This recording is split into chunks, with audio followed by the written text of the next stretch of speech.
Assalamu alaikum. This is me Samit Beg. Today I am here with lecture 22 with more examples on probability. आज हम लोग probability के कुछ मज़ीद examples discuss करेंगे.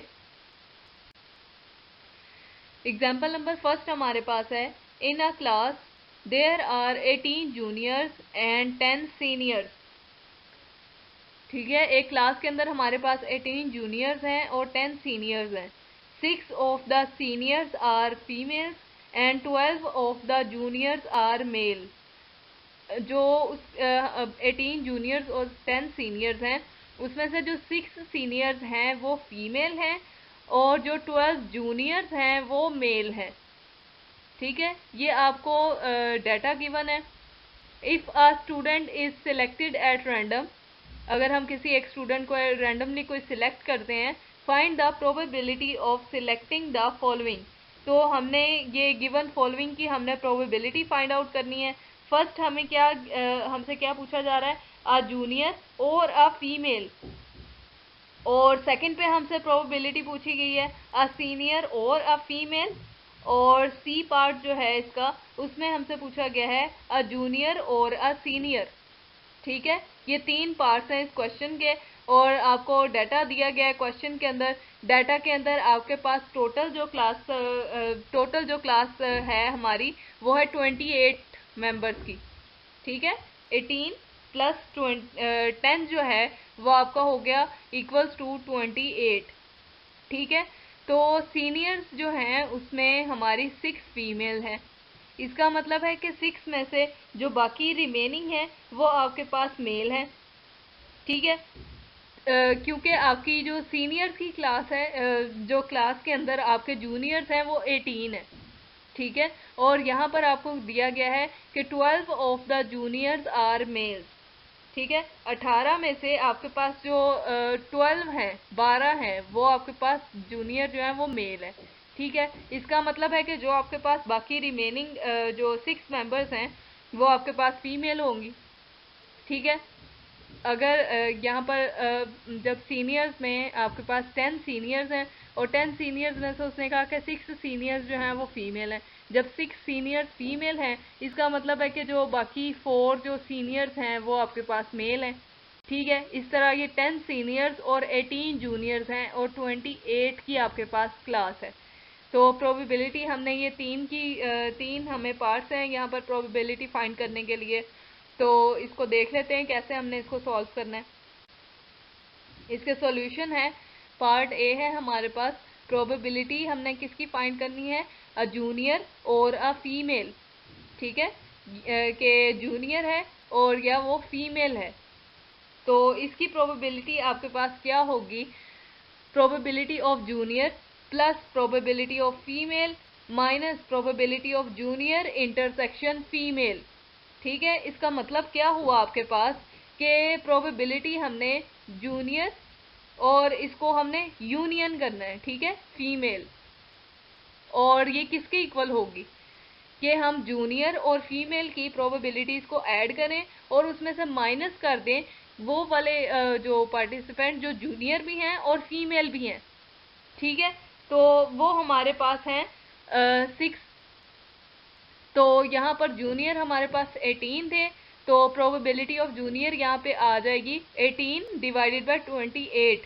क्योंकि हमारी 28 मेंबर्स की क्लास है तो 18 divided by 28 plus probability of female आपके पास क्या हो जाएगी, फीमेल आपके पास टोटल यहाँ पर आपके पास फीमेल बनेगी 12. ठीक है, तो 12 डिवाइडेड बाय 28 और माइनस आपके पास probability of junior intersection female, कि वो जूनियर भी हो और फीमेल भी हो. तो वो आपके पास हो जाएगी, उसका जो नंबर होगा वो 6 होंगी आपके पास.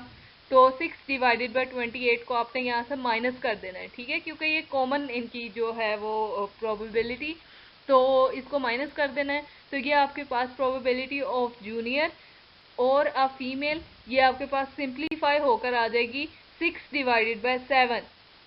ठीक है, इस तरह आपका ए पार्ट जो है वो सॉल्व हो जाएगा. अब आपको उस सेकंड पोर्शन में सेकंड जो इसका पार्ट है उसमें आपसे पूछा जा रहा है प्रोबेबिलिटी आपने किसकी फाइंड करनी है, सीनियर और अ फीमेल. कि वो सीनियर हो या वो फीमेल हो। ठीक है, तो यहाँ पर आपकी प्रोबेबिलिटी, जैसे हमने ये पिछले इसके फर्स्ट पार्ट के अंदर हमने किया, वहाँ पर जूनियर था आपके पास और यहाँ पर सीनियर है। ठीक है, सेम हमने क्वेश्चन उसी तरह सॉल्व करना है, लेकिन हमने यहाँ पर प्रोबेबिलिटी ऑफ सीनियर ऐड करनी है। ठीक है, सीनियर आपके पास आपको सीनियर कितने क्लास फेलोज हैं? सीनियर्स हैं 10। ठीक है, तो 10 डिवाइडेड बाय 28, टोटल क्लास है 28 की, तो 10 डिवाइडेड बाय 28 होगी सीनियर की probability, plus probability of female, जो आपके पास फीमेल जो टोटल होंगी वो 12 है, तो 12 डिवाइडेड बाय 28 ये आपके पास फीमेल की प्रोबेबिलिटी होगी, minus probability of senior intersection female, कि वो सीनियर भी हैं एंड फीमेल भी हैं, तो वो आपके पास होगी 6 डिवाइडेड बाय 28। ये माइनस कर देंगे आप प्रोबेबिलिटी इसकी 6 डिवाइडेड बाय 28, तो ये आपके पास probability of senior union female, यानी सीनियर और अ फीमेल, ये किसके इक्वल आ जाएगी? 4 डिवाइडेड बाय 7 के इक्वल। और अब हमारे पास जो इसका थर्ड पार्ट है इस एग्जाम्पल का, उसके अंदर हमसे पूछा गया था प्रोबेबिलिटी हमने किसकी फाइंड आउट करनी है? प्रोबेबिलिटी फाइंड करनी है अ सीनियर और अ जूनियर। ठीक है, कि क्या वो सीनियर है या वो जूनियर है। तो इसकी प्रोबेबिलिटी क्या होगी हमारे पास, कि आपको यहाँ पर प्रोबेबिलिटी के अंदर अगर यहाँ पर आपको और का पूछा जाए, तो और का मतलब है हमने ऐड करना है। ठीक है, और एंड का मतलब है कि हमने मल्टीप्लाई करना है। तो यहाँ पर आपको प्रोबेबिलिटी क्या पूछी जा रही है? अ सीनियर और अ जूनियर। तो आप क्या करेंगे? Probability of senior plus probability of junior.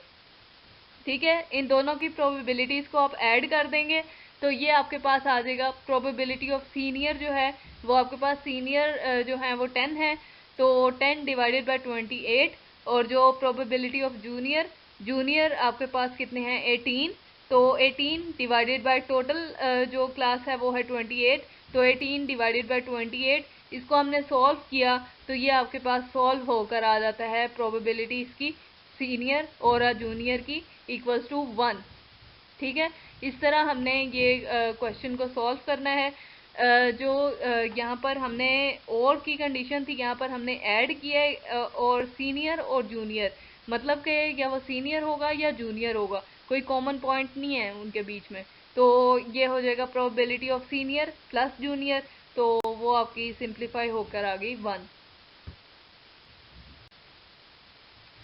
अब नेक्स्ट इसकी एग्जांपल नंबर 2 है। एग्जांपल नंबर 2 में आपसे क्या पूछा जा रहा है? From a standard pack of 52 cards 13 cards are drawn at random. ठीक है, आपके पास प्लेइंग कार्ड्स होते हैं, वो 52 कार्ड्स होते हैं आपके पास, तो 52 कार्ड्स में से उसने कहा कि 13 कार्ड्स जो हैं वो ड्रॉ किए गए हैं एट रैंडम, उसमें से 13 कार्ड्स जो हैं वो एट रैंडम ड्रॉ किए गए हैं, तो आपको find the probability that the hand contains, आपने प्रोबेबिलिटी क्या फाइंड करनी है कि the hand contains, first part है इसका एग्जैक्टली 4 एसेस, और सेकंड पार्ट है इसका नो एस, थर्ड पार्ट में आपको कहा गया एटलीस्ट 1 एस, और फोर्थ पार्ट है इस एग्जाम्पल का एटलीस्ट 2 एस। ठीक है, कि that hand contains at least 2 S. ठीक है, इस तरह ये आपके पास 4 पार्ट्स हैं इस एग्जाम्पल के, जो कि हमने सॉल्व करने हैं। तो इसको हम देख लेते हैं कि इसको हम कैसे इसको सॉल्यूशन करेंगे। सॉल्यूशन में पार्ट ए में उसने आपको किस चीज़ की प्रोबेबिलिटी फाइंड करने का कहा है? Probability of exactly 4 aces. ठीक है, प्रोबेबिलिटी ऑफ एग्जैक्टली 4 एसेस हमारे पास किस तरह आ जाएगी कि आप हमारे पास, आपको ये पता होना चाहिए कि हमारे 52 कार्ड्स होते हैं। ठीक है, जिसमें से आपके पास एसेस जो हैं वो 4 हैं। ठीक है, तो एसेस जब 4 हुए तो आपके पास रिमेनिंग कार्ड्स कितने बचे? जो अदर होंगे, जो एसेस नहीं होंगे, वो हो गए 48। ठीक है, अदर कार्ड्स जो होंगे वो 48 होंगे, और 4 जो हैं वो एसेस हैं, और टोटल हमारे पास जो होते हैं वो 52 कार्ड्स होते हैं। ठीक है, यहाँ पे फर्स्ट पार्ट में हमने प्रोबेबिलिटी फाइंड करनी है एग्जैक्टली 4 एसेस की। तो जब हम एग्जैक्टली 4 एसेस की हमने प्रोबेबिलिटी फाइंड करनी है, इसका मतलब कि 4C4 के 4 एसेस में से हमने 4 के 4 ही सिलेक्ट कर लिए, मल्टीप्लाई बाय जो बाकी हैं। ठीक है, जो आपके पास बाकी जो 13 हैं, वो आपके पास आ जाएंगे 48C9, ठीक है, 48C9 और मल्टीप्लाई बाय 4C4, तो आपके पास जो इसकी डिवाइडेड बाय जो 52 कॉम्बिनेशन 13, ठीक है, उसने आपको कहा कि 13 कार्ड्स जो हैं वो ड्रॉ किए गए हैं एट रैंडम, ठीक है, एट रैंडम 13 कार्ड्स जो हैं वो ड्रॉ किए गए हैं। तो प्रोबेबिलिटी जो आपके पास आ जाएगी एग्जैक्टली 4 एसेस की, वो ये सिंप्लीफाई होकर आ जाएगी 0.0026, ठीक है। ये आपके पास प्रोबेबिलिटी ऑफ एग्जैक्टली 4 एसेस। आपने 13 कार्ड्स जो हैं वो ड्रॉ किए गए हैं यहाँ पर, तो 13 कार्ड्स में से 4 जो हैं वो एसेस आपने सिलेक्ट कर लिए, ठीक है। तो बाकी जो 9 हैं वो जो 48 रिमेनिंग हैं उसमें से आप बाकी 9 सिलेक्ट करेंगे, तो इस तरह आपके ये 13 कार्ड्स पूरे हो जाएंगे। तो 52 कॉम्बिनेशन 13, और ये इस तरह आपका प्रोबेबिलिटी ऑफ एग्जैक्टली 4 एसेस जो है वो 0.006 आ गया। अब सेकंड पार्ट की तरफ मूव करते हैं, प्रोबेबिलिटी ऑफ नो एसेस, ठीक है। हमने प्रोबेबिलिटी क्या फाइंड करनी है, नो एसेस।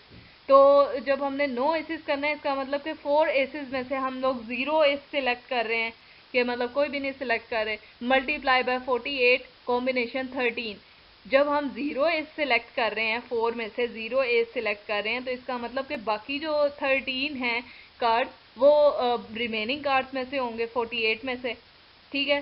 तो 4C0 multiply by 48C13 divided by 52C13, ठीक है। इसको हमने कॉम्बिनेशन को यहाँ पर सॉल्व किया, तो ये आपके पास आ गया प्रोबेबिलिटी ऑफ नो एसिस, आपके पास आ गया 0.3038 के इक्वल, ठीक है। इस तरह प्रोबेबिलिटी ऑफ नो एसिस की भी हमने फाइंड कर लिया।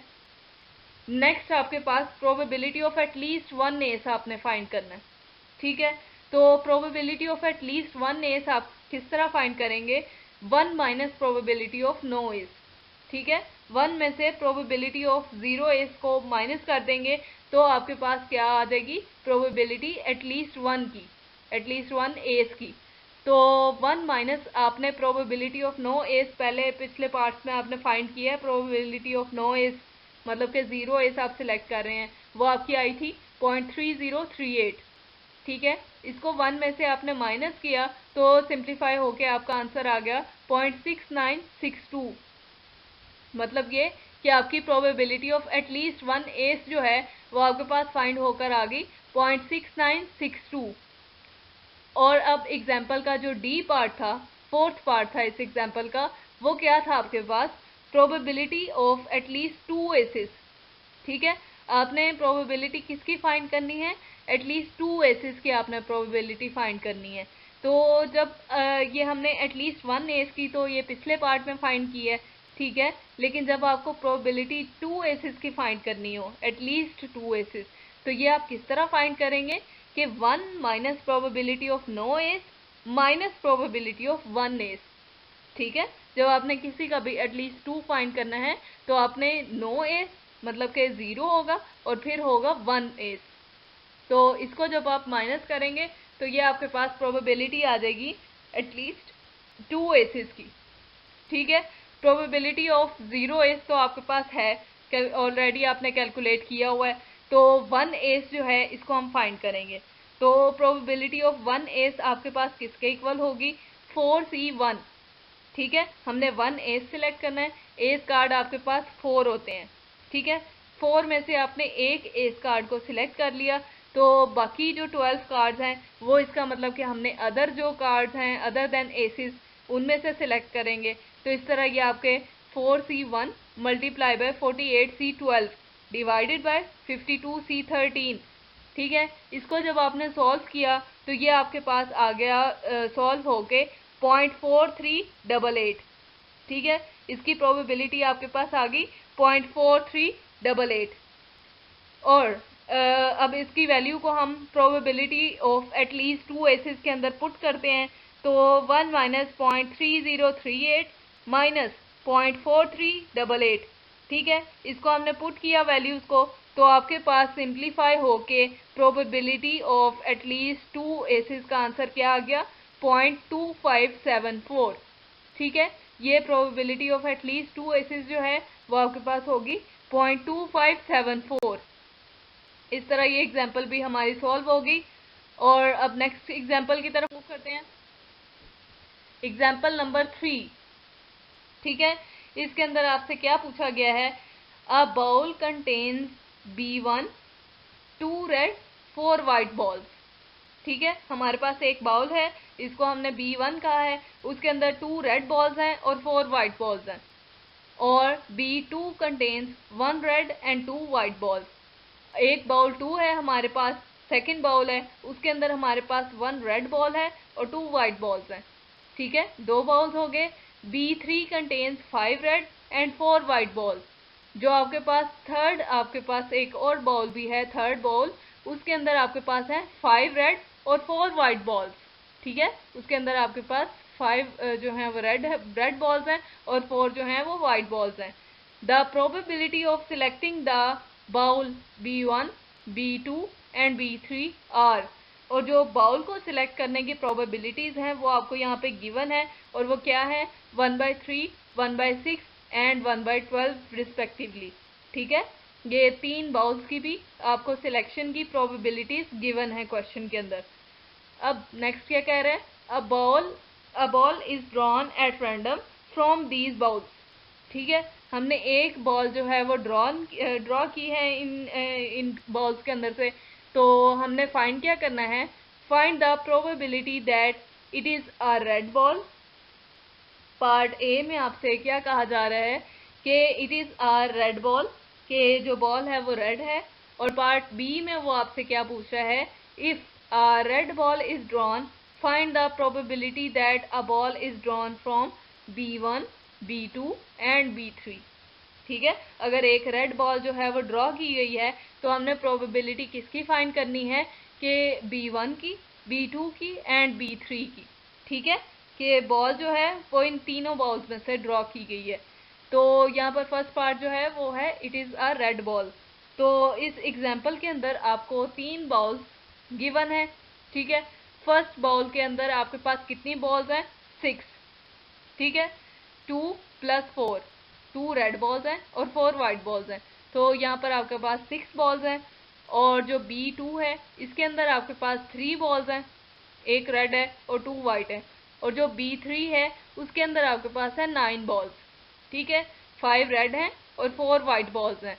और जो बाउल्स के सिलेक्ट होने की प्रोबेबिलिटी है वो है 1/3, 1/6 एंड 1/2। ठीक है, अब इसकी हम प्रोबेबिलिटी फाइंड करते हैं फर्स्ट पार्ट की। हमारे पास सॉल्यूशन है इस एग्जांपल का। फर्स्ट पार्ट में हमसे क्या पूछा गया है, probability that it is a red ball. ठीक है, कि आपके पास जो बॉल है वो रेड है। तो रेड बॉल को हम लोग डिनोट कर लेते हैं कैपिटल R से। तो यहाँ पर प्रोबेबिलिटी ऑफ जो हमारे पास रेड बॉल की है, प्रोबेबिलिटी ऑफ R जो है वो किसके इक्वल होगी, probability of B1 intersection R plus probability of B2 intersection R plus probability of B3 intersection R।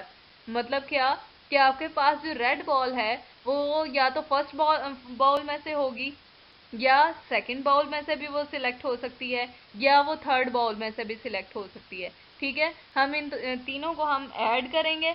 और बेस थ्योरम में आपने ये हम लोगों ने पहले प्रीवियस लेक्चर्स में पढ़ा है कि probability of B1 intersection R किसके इक्वल होता है, probability of B1 multiply by probability of R given B1। ठीक है, गिवन की कंडीशन हम लोगों ने पढ़ी थी वहाँ पर, कंडीशनल जो प्रोबेबिलिटी थी वहाँ पे। तो इसको हम लोग एक्सपेंड करके probability of B2 intersection R को भी फार्मूला के थ्रू एक्सपेंड करके, तो ये हमारे पास क्या आ जाएगी, प्रोबेबिलिटी ऑफ B1 जो है वो प्रोबेबिलिटी ऑफ बाउल 1 की होगी। ठीक है, जो हमें ऑलरेडी गिवन है वो है 1/3 और multiply by probability of R given B1। ठीक है, जो रेड बॉल है बाउल फर्स्ट में से आने की प्रोबेबिलिटी वो कितनी है, 2/6। ठीक है, 2 रेड बॉल्स हैं, फर्स्ट जो हमारे पास बाउल है उसके अंदर 2 रेड हैं, तो 2 डिवाइडेड बाय 6। ठीक है, टोटल बॉल्स क्योंकि हमारे पास हैं 6 जो बाउल फर्स्ट में है। ठीक है, अब मूव करते हैं बाउल सेकंड की तरफ। तो प्रोबेबिलिटी ऑफ B2 जो है हमारे पास वो हमें ऑलरेडी गिवन है 1/6 के इक्वल।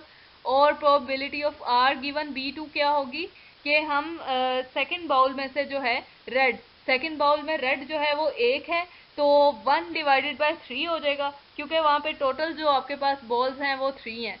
ठीक है, तो 1/3 जो है वो इसकी प्रोबेबिलिटी हो जाएगी, प्लस प्रोबेबिलिटी ऑफ बाउल 3 जो आपके पास थर्ड बाउल है उसकी प्रोबेबिलिटी आने की क्या है 1/2।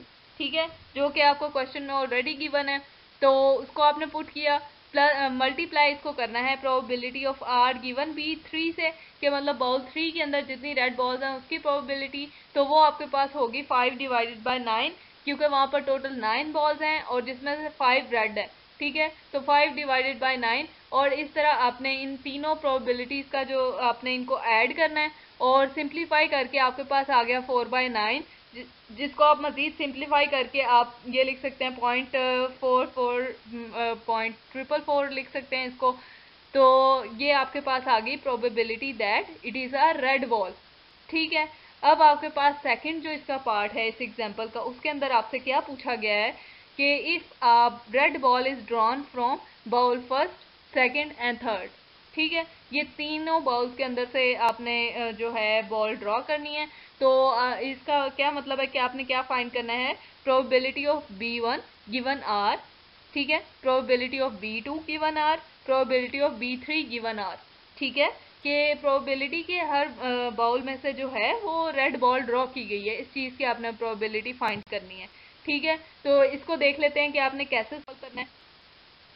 Probability of B1 given R होगी आपके पास probability of B1 multiply by probability of R given B1 divided by probability of R। ठीक है, ये बेस थ्योरम जो है वो आपको यहाँ पर अप्लाई हो जाएगा। तो प्रोबेबिलिटी ऑफ B1 जो है वो आपको ऑलरेडी गिवन है कि 1/3 है, और probability of R given B1 वो आपने पिछले पार्ट में अभी फाइंड किया है कि आपके पास जो रेड बॉल है वो फर्स्ट बाउल में से आने की प्रोबेबिलिटी जो है वो 2/6 है। ठीक है, और प्रोबेबिलिटी ऑफ रेड बॉल्स की जो है फर्स्ट जो टोटल बॉल्स जो हैं आपके पास वो 4/9 है। ठीक है, प्रोबेबिलिटी ऑफ R जो आपने फाइंड की है, पीछे आपने जो फाइंड किया है प्रोबेबिलिटी ऑफ R के रेड बॉल्स आने के जो आपने प्रोबेबिलिटी फाइंड की थी। ठीक है, वो वाली प्रोबेबिलिटी यहाँ पर अप्लाई हो जाएगी जो आपने प्रीवियस फाइंड की है। तो यहाँ पर आपका आंसर इसको सिंप्लीफाई करके क्या आ जाएगा 0.25। ठीक है, इसी तरह आपने बाउल सेकंड के लिए भी बेस थ्योरम अप्लाई होगा यहाँ पर भी, और इसकी भी आप प्रोबेबिलिटी फाइंड करेंगे, वो आपके पास आ गई 0.125।